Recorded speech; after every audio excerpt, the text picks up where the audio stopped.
So ExWorks is one of the common rules that's used, but it's also the most commonly used and correct rules. So think about ExWorks. It has a place, but it really has a limited place.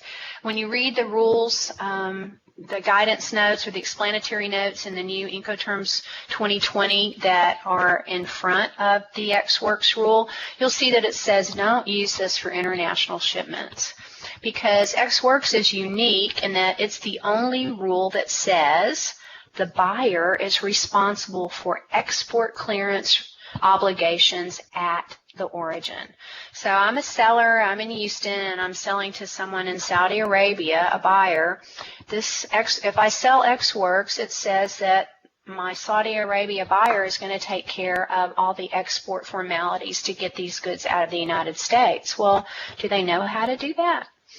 Are they able to do that, and do they know how to do it correctly? And what's the impact if they don't? Well, in the United States, which is the same in many countries, there are laws, not rules like Incoterms, laws that say the U.S. exporter has certain obligations. And as an exporter, I want to be sure that if I'm responsible for this action, that I'm taking care of it, not a company in Saudi Arabia that may not know what to do.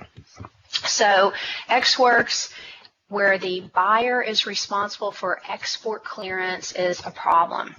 The other thing that ExWorks says is that this delivery point, remember, the delivery point where risk passes from the seller to the buyer is when the seller places the goods at their location, the named location of their warehouse that you see here in the picture, ready for collection by the buyer.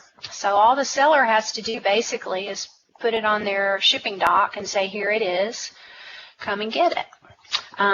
According to Incoterms rules. Remember, the seller still has these export regulatory compliance issues they need to worry about related to exporting goods from their country. The Incoterms rule doesn't take away that legal obligation, but in Incoterms it says the seller must deliver the goods by placing them for collection by the buyer.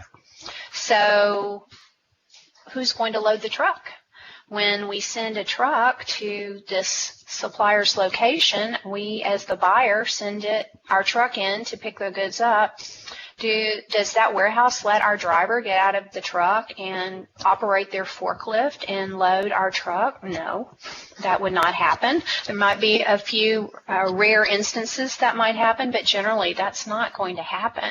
So what happens as a buyer if the seller tells me these goods are ready today on their loading dock to come pick up, and I have, say, in our agreement, 7 days to come and pick it up, and on the third day something happens at the seller's location and they damage these goods? Whose problem is that? According to Incoterms, delivery happened when the seller placed those goods on their loading dock and said they're ready, come and get them. So I'm the buyer, but I'm responsible for damage that happened at my seller's warehouse by their people. I mean, that's crazy, right? But that's what Incoterms says. So now we have a mess. We have a seller and a buyer that are not happy, and the buyer is trying to explain to their finance department why they still have to pay for these goods and they never even collected them yet. So just be sure that you select an Incoterms rule that fits what you're doing. We know that when a seller is providing goods in a warehouse on their loading dock, that they, in most every case, intend to load that truck. When a truck's sent in to pick up goods, that they are going to load the truck. So we want to pick a rule that requires the seller to load the truck.